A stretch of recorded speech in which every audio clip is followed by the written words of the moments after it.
അല്ല, ഇതിൽ താങ്കൾ പറഞ്ഞ രണ്ട് സാധ്യതയെ പറ്റിയുമല്ല പി സി താങ്കളെ കാണണമെന്ന് ആഗ്രഹിച്ചപ്പോൾ അതിന്റെ ചേതോവികാരമായി പി സിയിൽ ഉണ്ടായിരുന്നതെന്നും അദ്ദേഹം വ്യക്തമാക്കുന്നുണ്ട്. ഏറ്റവും പ്രധാനപ്പെട്ട കാര്യം, താങ്കൾക്ക് ഇഷ്ടപ്പെടുന്ന തരത്തിൽ താങ്കൾ കുറച്ച് ആളുകളെ വെച്ച് ഇതിന്റെ എല്ലാ വിശദാംശങ്ങളും പുറത്തുവിടാതെ താങ്കൾക്ക് അനുകൂലമായ ഭാഗം മാത്രം എഡിറ്റ് ചെയ്താണ് താങ്കൾ മാധ്യമങ്ങൾക്ക് നൽകിയിരിക്കുന്നത്. ഒന്നാമതായി ഈ പറയപ്പെടുന്ന ആര്യനാട് സരൾ എന്ന് പറയുന്ന ആള് ധർമ്മവേദിയുടെ ഒരു ഔദ്യോഗിക ഭാരവാഹിയല്ല.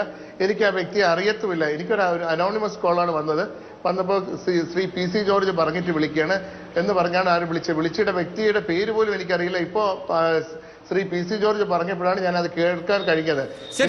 ഇത്തരം സന്ദർഭങ്ങളിൽ ഓരോ ഇടനിലക്കാർ വരും. ഒരു നിമിഷം ബിജു, ഇത്തരം സന്ദർഭങ്ങളിൽ കൊണ്ടാണ് ചർച്ചയ്ക്ക് വരാതിരിക്കുന്നത്. ഒരു നിമിഷം ബിജു, ഒന്നാമത്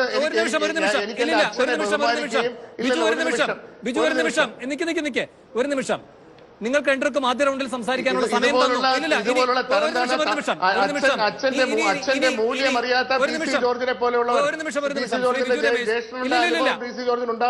ബിജു രമേശ്, ഇനി ചോദിക്കുന്നതിന് നേരിട്ട് മറുപടി തരിക. നിങ്ങൾ രണ്ടുപേരും ആദ്യ ഭാഗം നിങ്ങളുടെ കാര്യങ്ങൾ വിശദീകരിച്ചതാണ്.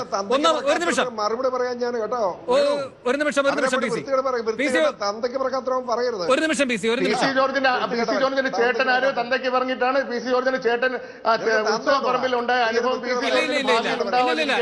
ഇങ്ങനെ ആരോപണ പ്രത്യാരോപണങ്ങൾ നടത്തി യഥാർത്ഥ ചോദ്യങ്ങളെ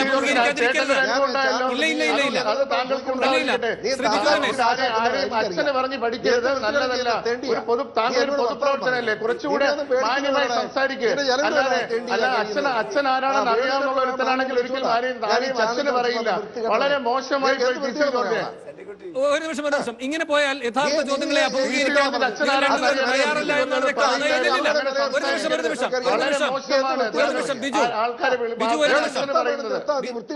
ബിജു ഒരു നിമിഷം പേടിക്കുന്നതല്ലേ നിന്റെ മുഴുപ്പൊന്നും എന്റെ അടുത്ത് താങ്കൾ അവിടുത്തെ ലോക്കലായിട്ടുള്ള വളരെ തരംതാണ ആളാണെന്ന് ഞങ്ങൾക്ക് എല്ലാവർക്കും അറിയാം. അതുകൊണ്ട് ഞാൻ ചാനലിൽ വിളിക്കുമ്പോഴേ ചോദ്യങ്ങൾക്ക് മറുപടി ദയവായി തരിക. ചോദ്യങ്ങൾക്ക് മറുപടി ദയവായി തരിക. ബിജു ഒരു നിമിഷം. പി സി ഒരു നിമിഷം. പി സി ഒരു നിമിഷം. ബിജു ഇടനിലക്കാർ പല രൂപത്തിൽ വരാം.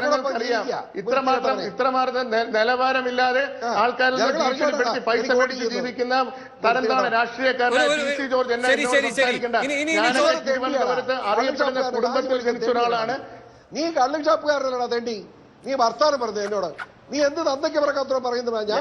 ഞാൻ ഒരു കള്ളുഷാപ്പ് നടത്തില്ല. നിങ്ങൾ ബാർ നടത്തുന്നുണ്ടല്ലോ, ബാറിൽ ഷെയർ പറ്റുന്നുണ്ടല്ലോ, ബാർ നടത്തുന്നുണ്ടല്ലോ. കള്ള് കച്ചവടക്കാരനല്ലേ, പാർട്ണർഷിപ്പിൽ ബാർ നടത്തുന്നില്ലേ? ദയവ് ചെയ്ത് ചർച്ച തുടരാൻ സഹകരിക്കണം. ദയവ് ചെയ്ത് ചർച്ച തുടരാൻ സഹകരിക്കണം. എനിക്ക് 10,000 വോട്ട്. ദയവ് ചെയ്ത് ശ്രീ പി സി, ശ്രീ ബിജു രമേശ്, ദയവ് ചെയ്ത് ഈ ചർച്ച തുടരാൻ സഹകരിക്കണം. ഈ ചർച്ച തുടരാൻ സഹകരിക്കണം. ശ്രീ ബിജു രമേശ്, ഒരു നിമിഷം പി സി.